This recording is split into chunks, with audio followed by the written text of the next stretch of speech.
Leo en el nombre del Señor Jesús. Verdad digo, en Cristo no miento, y mi conciencia me da testimonio en el Espíritu Santo, que tengo gran tristeza y continuo dolor en mi corazón, porque deseara yo mismo ser anatema, separado de Cristo por amor a mis hermanos, los que son mis parientes según la carne, que son israelitas, de los cuales son la adopción, la gloria, el pacto, la promulgación de la ley, el culto y las promesas, de quienes son los patriarcas y de los cuales según la carne vino Cristo, el cual es Dios sobre todas las cosas, bendito por los siglos. Amén. El domingo pasado le dábamos una repasada un poco más detallada, preocupada, al versículo 5 de Romanos 9, tocante a la naturaleza divina y naturaleza humana de nuestro Señor y Salvador Jesucristo, del Mesías prometido, del Cristo, del ungido de Dios, que tenía que necesariamente ser 100% hombre, 100% Dios, para realizar esta obra bendita, sacrosanta, toda suficiente, en favor de su pueblo, en favor de sus elegidos. Así tenía que ser. Tenía que ser 100% hombre, porque dice Romanos 6, 23, que la paga del pecado es la muerte. Para poder pagar la muerte, tenía que la víctima, el sustituto suyo y mío, tenía que morir, tenía que entregar su vida. Sin derramamiento de sangre no se hace remisión. Y por otro lado, tenía que ser 100% Dios, porque solo Dios puede ofrecer la justicia que Dios demanda. No hay alguna justicia de un Abraham, de un Abel, de un Moisés, de un David, de ninguno que pudiera equipararse a la justicia de Dios. ¿Por qué? Porque ya usted y yo sabemos que la palabra de Dios dice que no hay justo ni aún uno. No hay ninguno bueno. Por lo tanto, tenía que ser la justicia de un ser. Y ese ser tenía que ser Dios mismo, el Hijo eterno de Dios.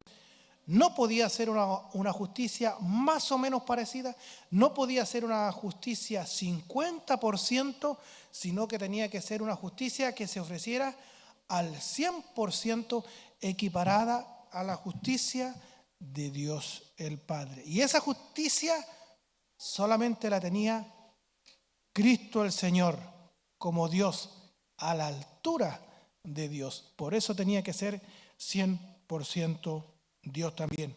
En esta ocasión veremos qué dice el verso 4, que tiene mucho que sacarle y fácilmente podríamos estar hasta fin de años en estos 5 versículos, pero no es mi afán. Tenemos que ir avanzando en la medida de lo posible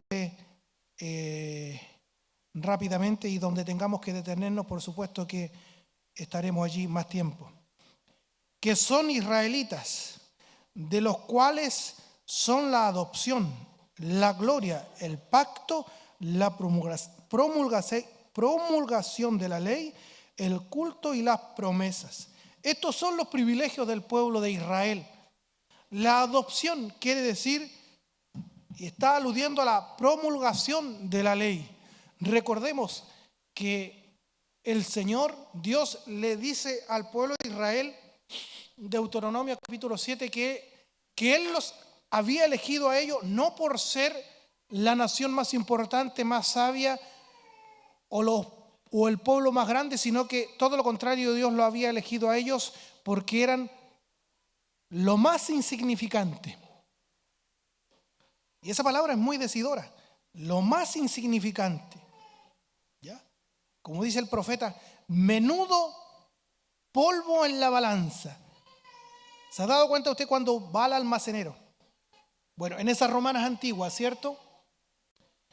Le pesaban las papas a usted y el verdulero ha estado toda una jornada ahí pesando distintas frutas y especialmente verduras a las papas, y queda un polvo finito en la balanza, ¿cierto? Que el verdulero sopla y sale un polvo muy finito, así, menudo polvo. En la balanza son las naciones delante de Dios. Entonces, Dios iba a hacer de Israel un pueblo de sacerdotes, de reyes, y donde está ubicada Israel es un punto estratégico porque toda la civilización antigua, comercio, etcétera, iban a tener que pasar entre la Palestina, Asia, mirando hacia la Europa, Macedonia, todo eso, el mundo antiguo tenía que pasar por allí, por Israel, y al pasar por Israel iban a ser influenciados por la cultura, o mejor dicho, la predicación del pueblo de Israel, porque ellos tenían que encargarse de enseñarle al mundo, a las naciones, predicarle, mejor dicho, acerca del único Dios vivo y verdadero al cual ellos servían. En el fondo ellos tenían que evangelizar y tenían que demostrar que al Dios al cual ellos servían era el único Dios, y fuera de ese Dios las demás naciones tenían solamente ídolos. Eso no se cumple. Usted sabe que Israel fracasa como fracasa Adán. Y ahora, contrario censo, no son las naciones las que tienen que pasar por Israel, por Jerusalén, para que sean evangelizados, sino que el Señor Jesucristo en Mateo capítulo 28, del 18, del 16 en adelante, manda ahora a la iglesia, manda a los cristianos ir a todas las naciones a predicar el evangelio y a hacer discípulos, bautizándolos en el nombre del Padre y del Hijo y del Espíritu Santo, discipulándoles, enseñándoles que no se aparten de las enseñanzas del Señor. Entonces, respecto a la adopción, está hablando acerca de la promulgación de la ley. Cuando dice que es la gloria, está hablando del culto o el privilegio del culto. Y cuando dice los pactos o dice el pacto, aquí la Reina Valera dice el pacto, pero los que está unido al vínculo con el privilegio de las promesas también. La Reina Valera, y estuve revisando en la Biblia de las Américas, no sé si en la Nueva Traducción Viviente, creo que sí, la NBI, pero los manuscritos antiguos traducen la palabra pacto en plural, no como la Reina Valera, el pacto. Los manuscritos antiguos hablan de los pactos. Entonces deberíamos entenderlo así. Este verso 4, cuando dice que son israelitas, de los cuales son la adopción, la gloria, el pacto, debemos entender de que son los pactos. Hemos dicho en otra ocasión que para entender la historia de la redención, la historia bíblica, es importante tomar un megatema como son los pactos, o como es un tema apasionante como es el reino. ¿Ya? De esa manera vamos a agarrar un hilo grueso que comienza en Génesis y termina en Apocalipsis, y vamos a entender de mejor manera en esta noche. Solamente quiero, abuelo de pájaro, hablar acerca de los pactos más importantes, solamente algunos puntos importantes. No me voy a quedar aquí en cada pacto, por supuesto, no es un estudio bíblico, sino estaríamos hasta muy tarde. Entonces, pero debemos entender eso, que los manuscritos antiguos traducen no pacto en singular, sino que los pactos. ¿Qué podemos decir o formular alguna definición? Hay varias, pero me quedo yo con la de Nehemías Cox, que es el editor de la Confesión Bautista de Londres de Fe de 1689. Es un poco larga, pero no quiero que se la aprenda y, bueno, si se la aprende mucho mejor. Pero dice que el pacto es la declaración del soberano placer divino concerniente a los beneficios que Él derramaría sobre los hombres, a la comunión que ellos tendrían con Él y a los medios por los cuales estos beneficios serían disfrutados por ellos. ¿Qué dice la confesión entonces de fe en el artículo 7 respecto al pacto de Dios? Yo aquí la ando trayendo en modo bolsillo, que es bastante cómoda, por supuesto. La Biblia de las Américas la tiene en su anexo, pero es un poquito menos que esto y en realidad no es tan cómoda andar trayendo. Hay que andar trayendo un maletín, una mochila. Pero aquí tengo yo, respecto al pacto de Dios, dice, artículo 7, dice: la distancia entre Dios y la criatura es tan grande, toda su criatura. La distancia entre Dios y la criatura es tan grande que aunque las criaturas racionales le deben obediencia como su creador, eso lo entendemos todos, todas sus criaturas le deben obediencia, sobre todo las criaturas que son más racionales, le deben obediencia como su creador. Aún así, estas criaturas nunca habrían podido alcanzar la recompensa de la vida a no ser por alguna condescendencia voluntaria por parte de Dios, que a Él le ha agradado expresar en forma de pacto. Dios se entiende y se relaciona con el hombre y la mujer solamente a través de pactos. Nada más.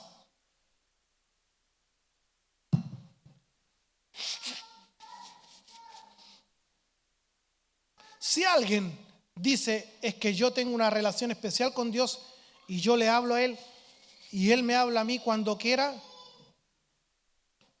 esa relación, esa oración y esa comunión nunca sería tal si Cristo, nuestro mediador, no hubiera cumplido y establecido el pacto de gracia, el cual nos beneficia a todos nosotros si es que estamos en Cristo el Señor. El que dice que tiene comunión con Dios fuera del pacto de Dios se está engañando a sí mismo, porque Dios solamente se relaciona con sus criaturas, con el hombre, a través de pactos. Vamos a Génesis capítulo 2, verso 15 al 17, donde está aquí el pacto de obras. No dice allí pacto de obras, sino que está establecido. Y el pacto de obra lo concierta Dios con Adán. Génesis capítulo 2, verso 15 al 17. Tomó pues Jehová Dios al hombre y lo puso en el huerto de Edén para que lo labrara y lo guardase. Y mandó Jehová Dios al hombre diciendo, y aquí establece el pacto de obras: de todo árbol del huerto podrás comer, mas del árbol de la ciencia del bien y del mal no comerás, porque el día que de él comieres, ciertamente morirás. Allí establece un convenio, ahí establece un pacto con el hombre. El día que desobedeciera, ciertamente moriría. Lo que está implícito allí es que si obedecía, iba a vivir eternamente en una comunión con Dios. Dios forma al hombre y la mujer. en un estado de inocencia y de gracia, y Dios le establece el pacto de obras. Y si Adán obedecía, el hombre se iba a ser acreedor de vivir en un estado de gracia perpetuo, y con esa obediencia iba a vivir eternamente en comunión con Dios. El hombre estaba a prueba. Ese pacto de obras lo concierta Dios con el hombre. Y el día que comas de este fruto prohibido, vas a morir. El principio que tiene este pacto de obra es el siguiente: haz esto y vivirás. Es un pacto condicional. Si tú lo cumples, estas bendiciones te seguirán. Si lo incumples, vas a morir. Haz esto y vivirás. Adán quebrantó el pacto de obras, pero una vez que Adán incumple o quebranta el pacto de obras, Dios establece una promesa, una solución. Vendría un hombre nacido de mujer que destruiría a través de su propio sufrimiento la consecuencia que trajo la tentación de Satanás. Génesis 3:15.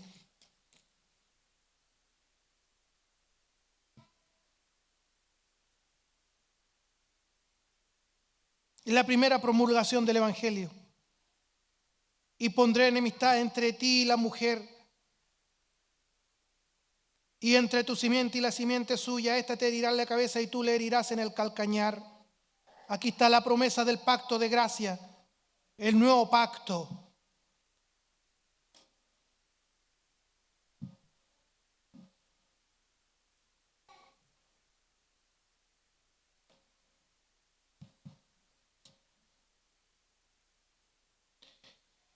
Este pacto es revelado en el Evangelio.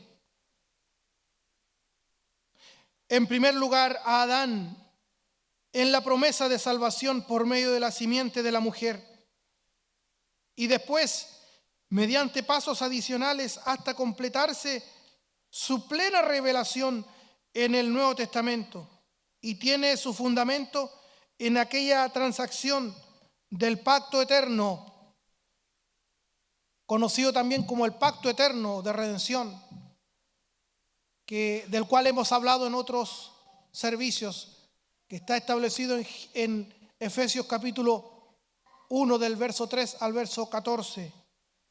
Tiene su fundamento en aquella transacción del pacto eterno que hubo entre el Padre y el Hijo acerca de la redención de los elegidos. Y solo por la gracia de este pacto es que todos los que en cualquier tiempo han sido salvos entre la posteridad de Adán caído han obtenido vida y una bendición, bendita inmortalidad, siendo el hombre ahora totalmente incapaz de hacerse aceptable para Dios bajo aquellas condiciones en las que estuvo Adán en su estado de inocencia. Por eso dice Efesios capítulo 2, versos 11 y 12.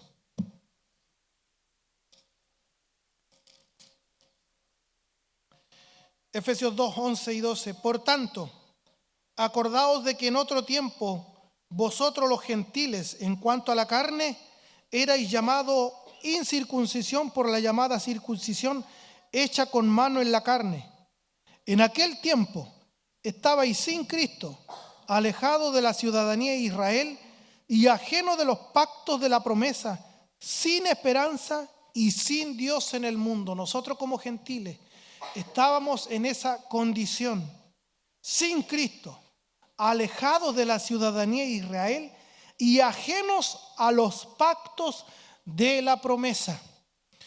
No es que Dios fue estableciendo pacto con el hombre y el hombre falló y Dios decía, voy a tener que establecer otro pacto nuevamente con el hombre.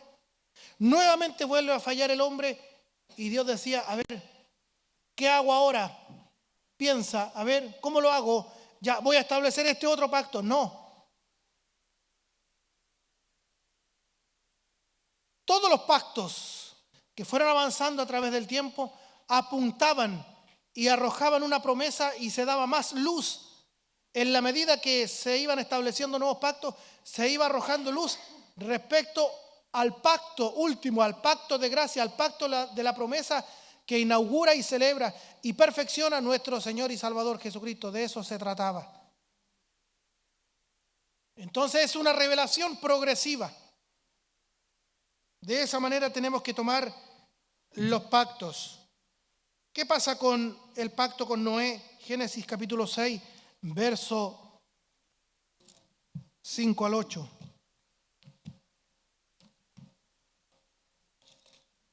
Ya tempranamente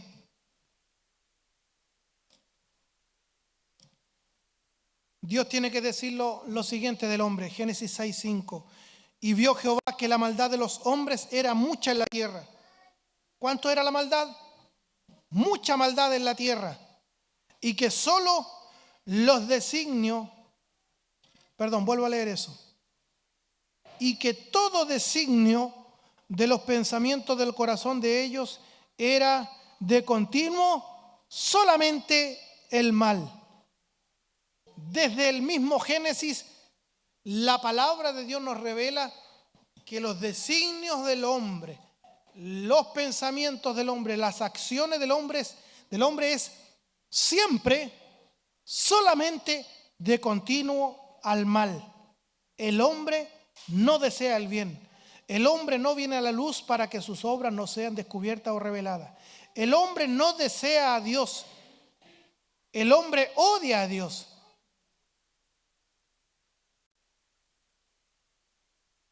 El hombre, la mujer, perdido, muerto en sus delitos y pecados, hace lo que solamente su naturaleza pecaminosa carnal le dicta que hacer: pecar, pecar y pecar. Aquí lo dice tempranamente la palabra del Señor. Todo designio de los pensamientos del corazón de ellos era de continuo solamente el mal. ¿Qué es lo que dice Dios? Verso 6. Y se arrepintió Jehová de haber hecho hombre en la tierra, y le dolió en su corazón. Y dijo Jehová: raeré de sobre la faz de la tierra a los hombres que he creado, desde el hombre hasta la bestia y hasta el reptil y las aves del cielo, pues me arrepiento de haberlos hecho. Y mire lo que nos dice, lo que nos agrega, lo que nos adiciona el pacto con Noé. ¿Qué dice el verso 8? Pero Noé halló gracia ante los ojos de Dios. Mire ese componente de gracia. Noé era distinto a los demás hombres y mujeres. Recordemos que Dios le manda a construir el arca. ¿Cuántos se salvaron en esa arca? 8.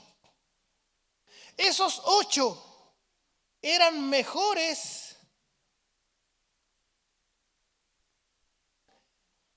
que los que se perdieron. Dice ya el verso 5 que todo designio de los pensamientos del corazón de ellos era de continuo solamente el mal. Pero Noé encuentra gracia, halló gracia ante los ojos de Dios. ¿Qué es lo que es la gracia? Es un don maravilloso, bendito, es un don inmerecido. Dios no nos da lo que nosotros merecemos. ¿Qué es lo que merecía usted y yo? Merecíamos la condenación eterna en el infierno. No nos da lo que merecíamos. Repito eso. Dios no nos da lo que merecíamos: ir derecho al infierno a pagar nuestras culpas eternamente y para siempre. Sin embargo, nos da de pura gracia, nos da el regalo de la salvación y la vida eterna, algo que ni usted ni yo merecíamos.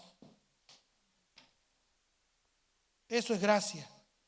No es que solamente nos libra del infierno y nada más, sino que ahora, contrario censo, nos da la vida eterna. Dice que Noé halló gracia. Mire qué bendita palabra. Halló gracia ante los ojos de Dios.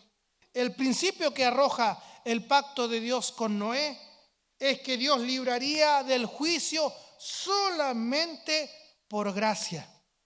¿Cómo libró Dios a Noé y su familia del diluvio? ¿Por obras? No, porque el pacto de obras ya lo había quebrantado Adán. ¿Cómo sube al arca Noé? Porque fue pregonero de justicia, predicó 120 años, porque construyó el arca. ¿Por obras?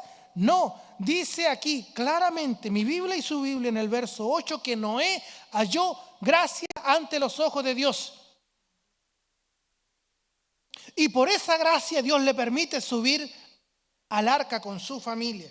Entonces este principio que está aquí en el pacto con Noé, de Dios con Noé, es que Dios libraría del juicio solo por gracia, como dice el mismo Génesis 6:18. Más le dice Dios a Noé, este es el pacto de Dios con Noé, más estableceré mi pacto contigo, le dice a Noé, y entrarás en el arca, tú, tus hijos, tu mujer y las mujeres de tus hijos contigo.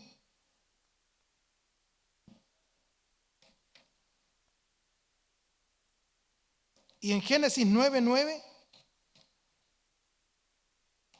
la promesa de Dios de no destruir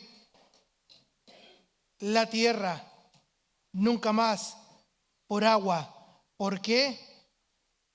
Ese es el centro, el núcleo del pacto de Dios con Noé, de no destruir la tierra porque necesitaba el Mesías venir necesitaba venir a nacer aquí a la tierra. Necesitaba venir a humanarse con los hombres. Busco la referencia, Génesis 9.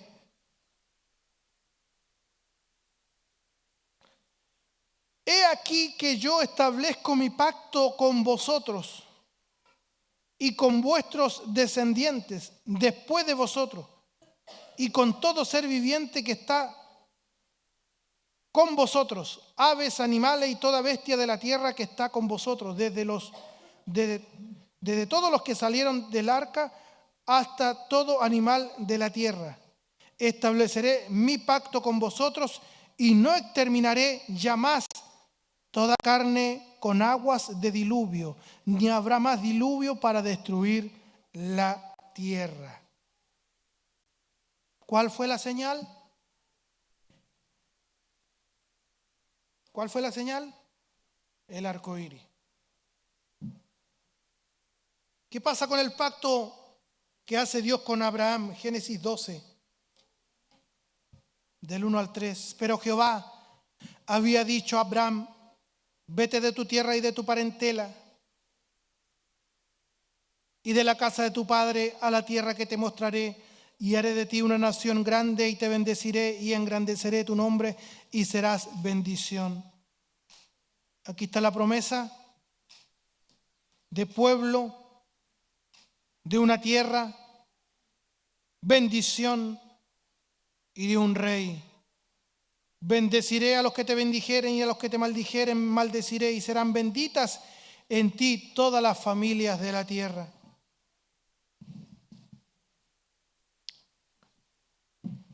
Aquel que vendría de la mujer sería de la simiente de Abraham. Ya le dice Dios a la mujer que le daría un hijo.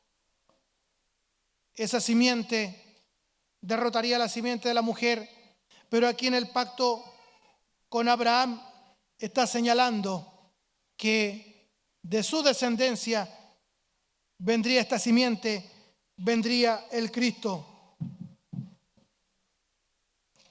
¿Qué dice Génesis 15:18? En aquel día hizo Jehová un pacto con Abraham, diciendo: a tu descendencia daré esta tierra desde el río de Egipto hasta el río grande, el río Éufrates.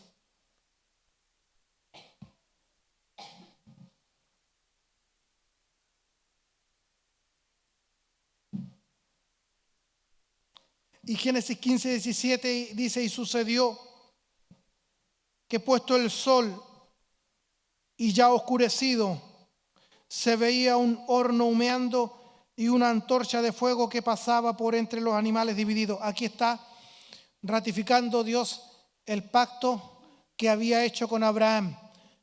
Un pacto se sellaba o ratificaba mediante un sacrificio. Se trozaba un animal, se dividía en dos, se partía en dos, y los pactantes tenían que pasar por en medio de ese animal, y así se sellaba el pacto.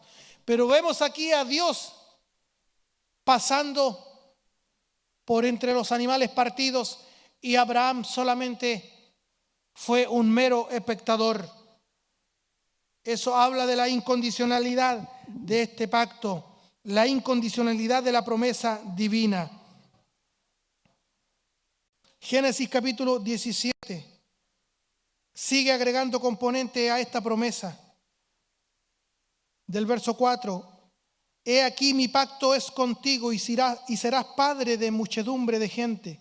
Y no se llamará más tu nombre Abraham, sino que será tu nombre Abraham, porque te he puesto por padre de muchedumbre de gentes.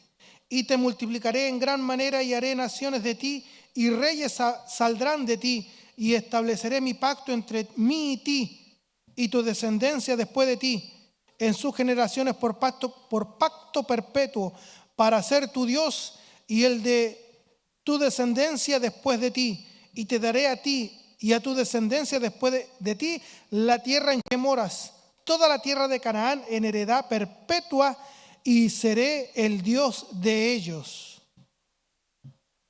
Entonces sigue ampliando la promesa con Abraham y dice que este descendiente también sería un rey. El pacto abrahámico trae más luz respecto a esto. El pueblo debe cumplir la ley para recibir la promesa. La señal es la circuncisión, una condicionalidad para recibir las bendiciones. El pacto abrahámico trae precisamente esa luz, un aspecto de incondicionalidad. Dios cumpliría lo que prometió, pero aquí está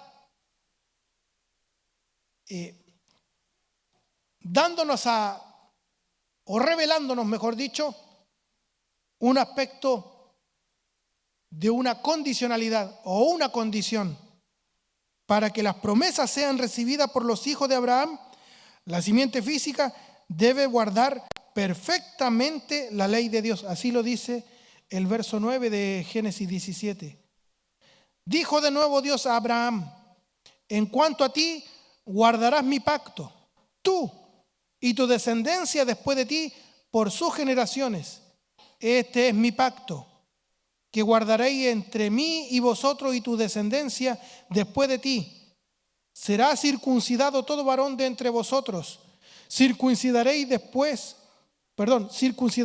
la carne de vuestro prepucio, y será por señal de pacto entre mí y vosotros.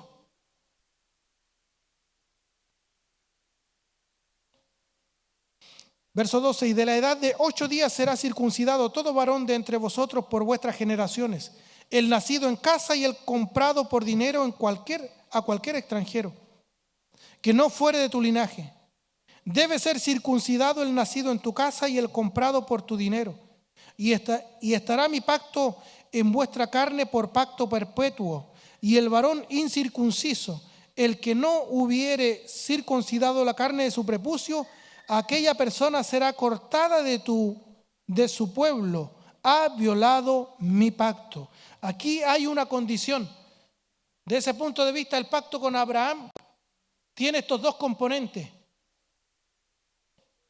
Es incondicional porque Dios ha de cumplir lo que ha prometido, pero es condicional a la vez porque el pueblo, Abraham, su descendencia, tiene que guardar perfectamente la ley de Dios para hacerse acreedor de las promesas. Esta aparente paradoja o contradicción, la simiente de Abraham, la cual es Cristo, cumple perfectamente la ley de Dios para que los hijos de Abraham reciban lo prometido, porque es obvio que Abraham ni sus descendientes iban a poder cumplir la ley de Dios. Si no lo pudo hacer Adán en ese estado de inocencia, ningún mortal de ahí en adelante lo iba a poder cumplir. Ya hemos leído Génesis capítulo 6, verso 5, que solamente los designios del corazón del hombre, sus intenciones, era de continuo solamente. No dice más o menos o habitualmente, ocasionalmente, sino que dice siempre solamente era hacer el mal. ¿Qué dice Gálatas capítulo 3, verso 16?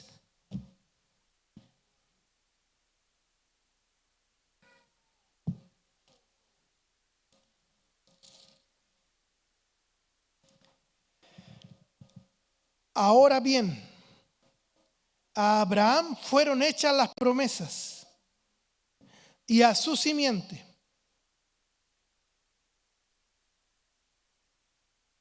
No dice a las simientes como si hablase de muchos, como si hablase en plural, ¿cierto? Sino como de uno, y a tu simiente, la cual es Cristo. Y aquí está siendo muy revelador el apóstol Pablo respecto al pacto con Abraham. Dios le entrega las promesas a Abraham y le dice, y a su simiente. Y esa simiente es nuestro Señor y Salvador Jesucristo.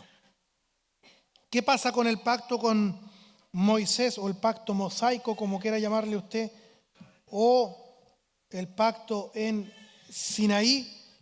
¿Qué dice Levítico 18, verso 5? Por tanto, guardaréis mis estatutos y mis ordenanzas, los cuales, haciendo el hombre, vivirá por ellos. Tienen que guardar estos pactos, tienen que guardar esta ley para que vivan por ellos. Vuelve nuevamente el principio, haz esto y vivirás. El apóstol Pablo dice que a través de la ley viene el conocimiento del pecado. En el pacto mosaico, Dios no solamente da la ley, sino también el sistema sacrificial. Dios le entrega a Moisés la ley, los 10 mandamientos para que se lo entregue al pueblo, pero también le da todo el sistema sacrificial. Eso es muy decidor porque Dios ya está diciendo, esta es mi ley. Todo el que la cumpla vivirá por ella. Pero Dios, sabiendo que el hombre era incapaz de guardar la ley, le da junto con la ley el sistema sacrificial para sacrificar los corderos por su pecado. Se está dando cuenta que Dios sabe que el hombre es incapaz de cumplir la ley, por eso que le entrega el sistema sacrificial. Ustedes van a sacrificar corderos, van a presentarlos por sus pecados. Y le está diciendo la ley, el que cumpla todo, vivirá por ella. Y a la vez le está diciendo, ustedes no van a ser capaces, por lo tanto yo le estoy estableciendo el sistema sacrificial, van a tener que sacrificar un cordero por sus pecados. El hombre, desde la caída en adelante, ha sido, es y será incapaz de guardar la ley o la palabra de Dios por sí para acercarse a Dios por algún mérito o alguna obra particular. Es imposible. Tenemos que refugiarnos en la cruz de Cristo, en el pacto de gracia que Él ha cumplido por nosotros y de esa manera ha ganado todas las bendiciones que usted actualmente disfruta y disfrutará por la eternidad. En el pacto mosaico, Dios no solamente da la ley, sino también el sistema sacrificial. ¿Qué luz trae el pacto de Dios que dio en el Sinaí?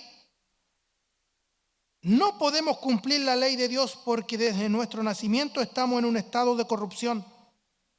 Necesitamos que alguien tome nuestro lugar. Gálatas 3:24 dice que la ley es nuestro ayo, nuestro paidagogos, de ahí viene la palabra pedagogo o pedagogía. Dice que la ley es nuestro, Gálatas 3:24. La ley es nuestro ayo, nuestra nodriza, ¿cierto?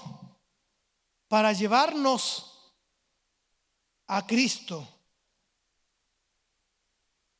Gálatas 3:24. De manera que la ley ha sido nuestro ayo para llevarnos a Cristo, a fin de que fuésemos justificados por la fe.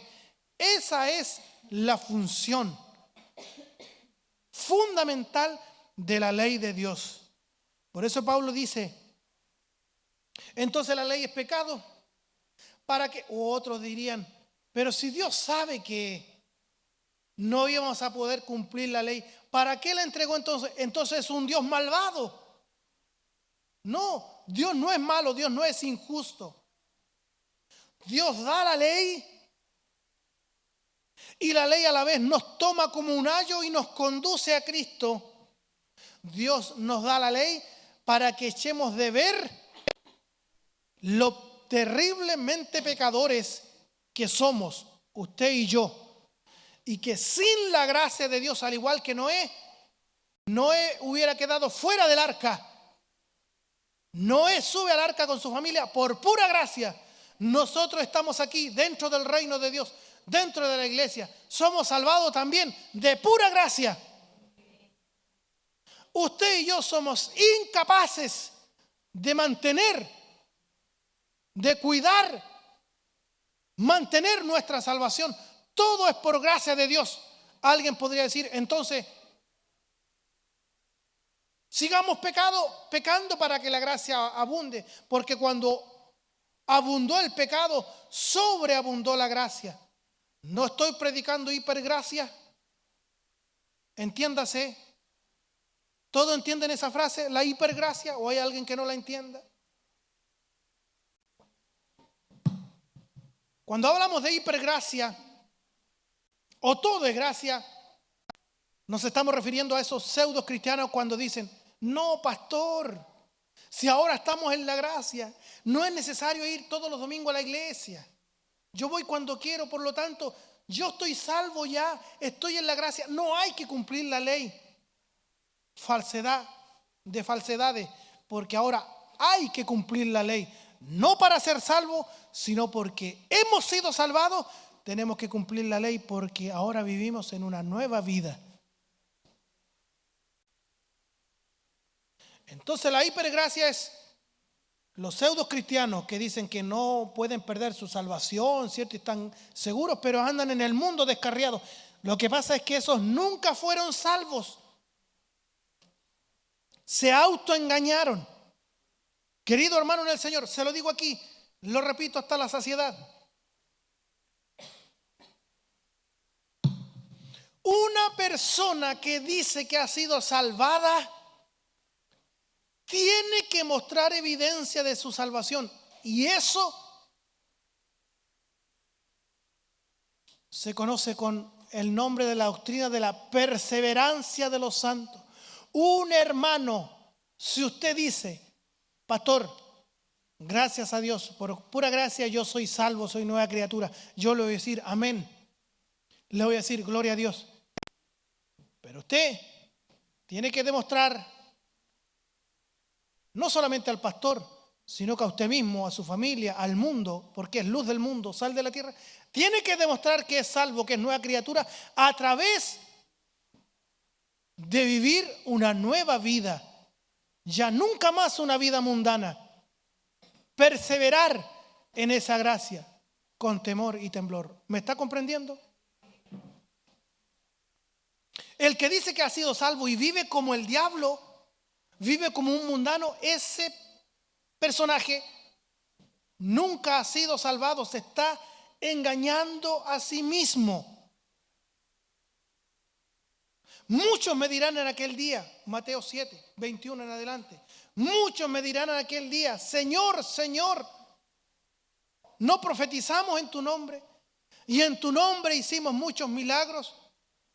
Yo les declararé, nunca los conocí. No dice los conocí un tiempo, no dice los conocí un año, dice el Señor, nunca los conocí. Apartaos de mí, hacedores de maldad.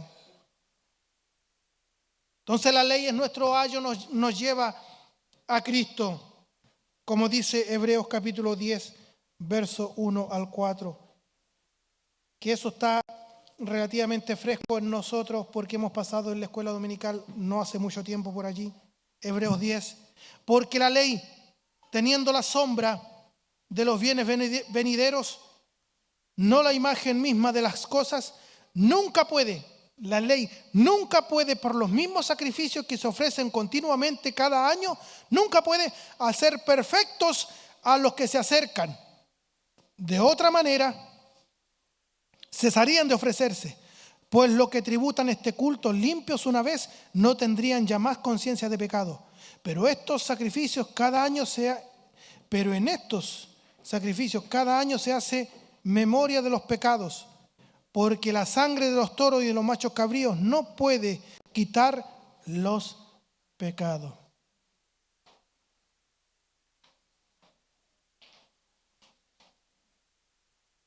En Romanos capítulo 3,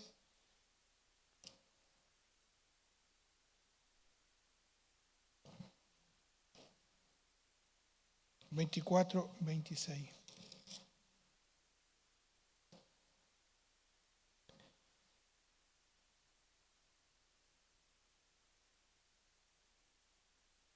Siendo justificados gratuitamente por su gracia, mediante la redención que es en Cristo Jesús, a quien Dios puso como propiciación por medio de la fe en su sangre para manifestar su justicia a causa de haber pasado por alto en su paciencia los pecados pasados, con la mira de manifestar en este tiempo su justicia a fin de que Él sea el justo y el que justifica al que es de la fe de Jesús.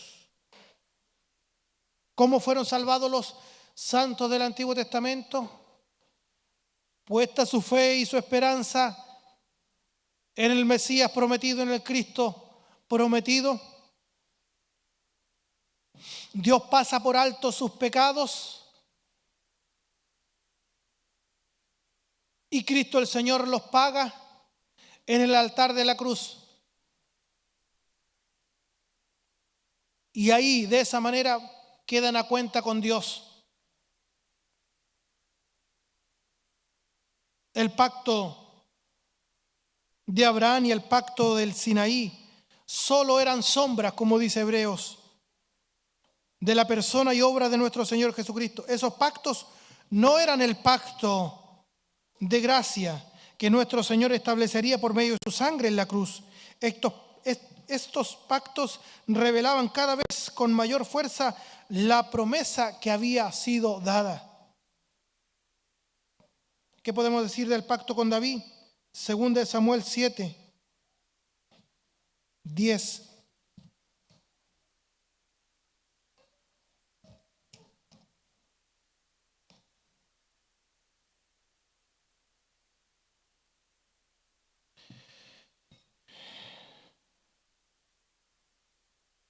Además, yo fijaré lugar a mi pueblo Israel.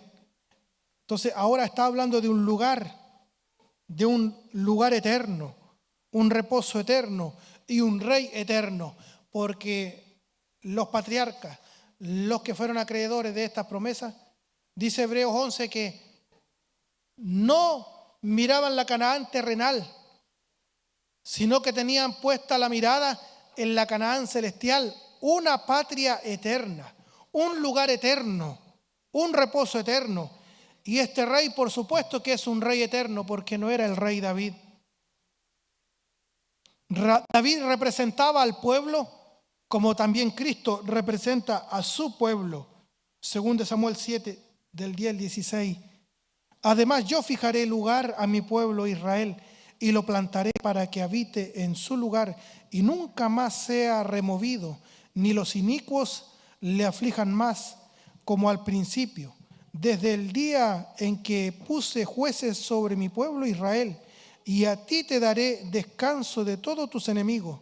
Asimismo, Jehová te hace saber que Él te hará casa. Y cuando tus días sean cumplidos y duermas con tus padres, yo levantaré después de ti a uno de tu linaje, el cual procederá de tus entrañas, y afirmaré su reino. Él edificará casa a mi nombre, y yo afirmaré para siempre el trono de su reino. Yo le seré a él padre, y él me será a mí hijo.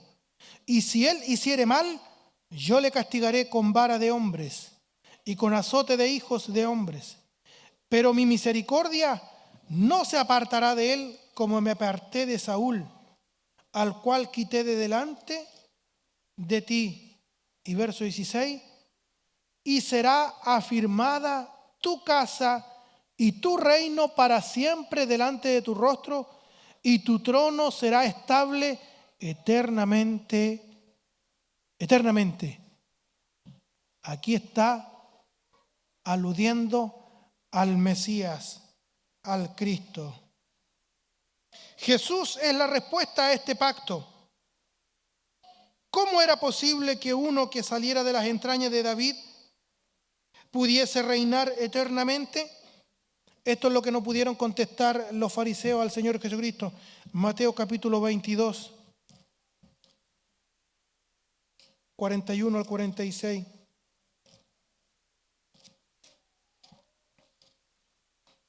Y estando juntos los fariseos, Jesús le preguntó diciendo: ¿qué pensáis del Cristo? ¿De quién es hijo? Le dijeron: de David. Él les dijo: pues ¿cómo David en el Espíritu le llama Señor, diciendo: dijo el Señor a mi Señor, siéntate a mi diestra hasta que ponga a tus enemigos por estrado de tus pies? Salmo 110. Pues si David le llama Señor, ¿cómo es su hijo? Y nadie le podía responder palabra, ni osó alguno desde aquel día preguntarle más. No pudieron responder.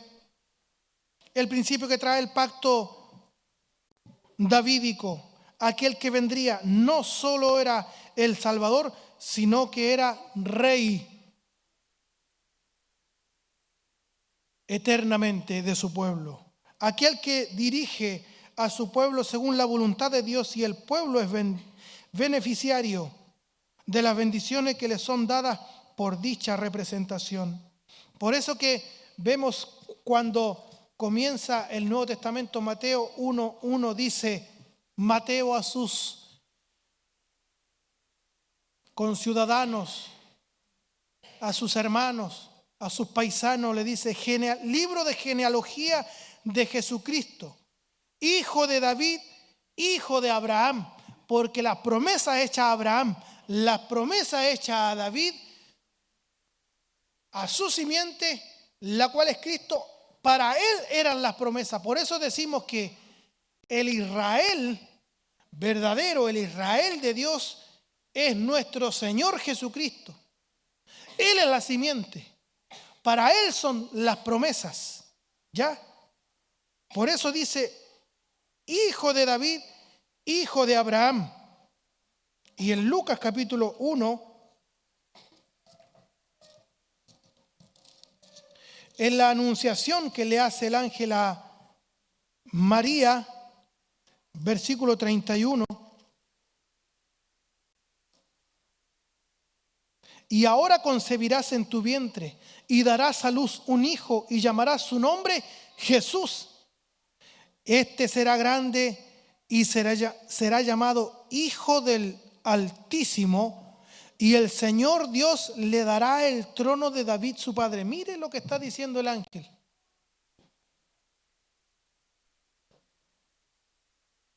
Este será grande, será llamado Hijo del Altísimo, y el Señor le dará el trono de David, su padre. ¿Para quién estaba la promesa cuando Dios se la hace a David? No era para él ni para Salomón, sino que en Cristo se cumple esto de que su trono sería perpetuo. Le está diciendo el ángel: será llamado Hijo del Altísimo, y el Señor Dios le dará el trono de David su padre, y reinará sobre la casa de Jacob para siempre, y su reino no tendrá fin. El reino de Cristo no tendrá fin. ¿Y qué dice el verso 46? Este cántico conocido como el Magnificat de María. Verso 46, entonces María dijo: engrandece mi alma al Señor, y mi espíritu se regocija en Dios, mi Salvador. Verso 53, a los hambrientos colmó de bienes, y a los ricos envió vacío. Socorrió a Israel su siervo, acordándose de la misericordia de la cual habló a nuestros padres para con Abraham y su descendencia para siempre. ¿Y qué dice el cántico de Zacarías, padre de Juan el Bautista con Elizabeth? Aquí en el mismo 41, verso 67. Y Zacarías,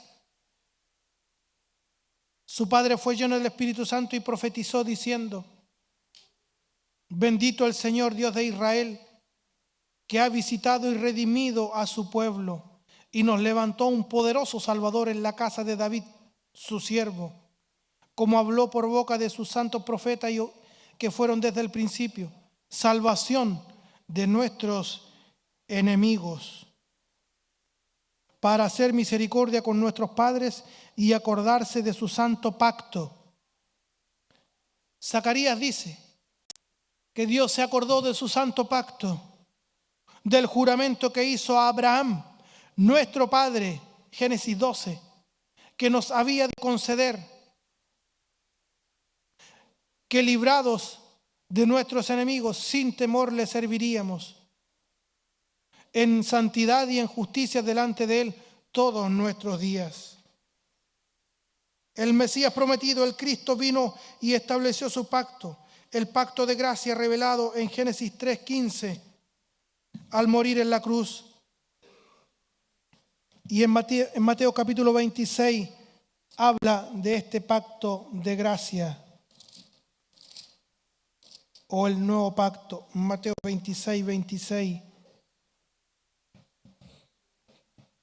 Y mientras comían, tomó Jesús el pan y bendijo y lo partió y dio a sus discípulos y dijo: tomad, comed, esto es mi carne. Tomad, comed, esto es mi cuerpo. Y tomando la copa y habiendo dado gracias les dio, diciendo: bebed de ella todos, porque esto es mi sangre del nuevo pacto, que por muchos es derramada para remisión de los pecados. El pacto abrahámico prometía el evangelio. El pacto en el Sinaí explicó el costo del evangelio. Y el nuevo pacto estableció el evangelio, estableció el pacto de gracia. Como dice Romanos 9,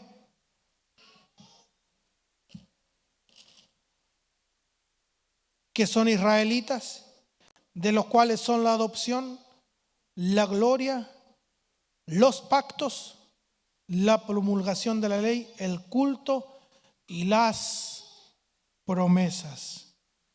Todas las promesas hechas en el Antiguo Testamento tienen un cumplimiento en Cristo Jesús. Busque por favor 2 de Corintios, estoy terminando.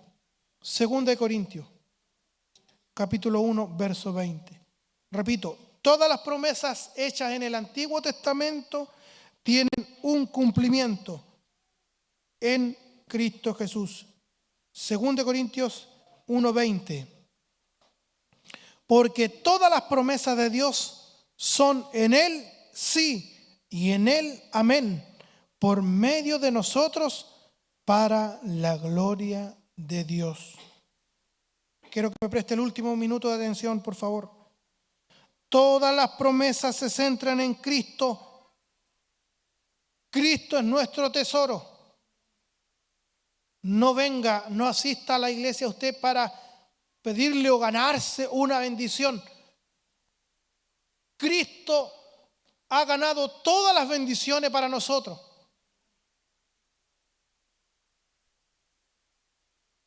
Ya tenemos lo más grande. El tesoro más grande para nosotros es Cristo el Señor. Él se hizo acreedor. Él cumplió la ley y el pacto de obra por nosotros para hacernos a usted y a mí acreedores de todas esas bendiciones. Ya las tenemos. Bendito sea el Dios y Padre de nuestro Señor Jesucristo, que nos bendijo. ¿Con cuántas bendiciones? Con todas las bendiciones en los lugares celestiales en Cristo Jesús. Todas las promesas se centran en Cristo, nuestro tesoro. Él es nuestro tesoro. Caminamos en libertad para glorificar a Dios, sea cual sea la situación que estamos viviendo. Caminamos en esa libertad para glorificar a Dios, sea cual sea la situación que estamos viviendo. Y tenemos lo más preciado, ya lo tenemos, a Cristo nuestro Señor. Y nuestra relación en paz con Dios y la seguridad de hacia dónde vamos y lo que disfrutaremos eternamente. Bendiga al Señor su bendita palabra en nuestros corazones. Y volvemos a la primera pregunta que se hace el Catecismo Mayor y Menor de Westminster. Nosotros debemos de vivir para la gloria de Dios. Ese es el fin de nosotros como criaturas. Vivir y todo lo que hacemos, hacerlo para la gloria de Dios y disfrutar de Él. Dios nos bendiga. Dios bendiga su palabra. Le voy a invitar a orar delante de la presencia del Señor. Demos gracias al Señor por su bendita palabra.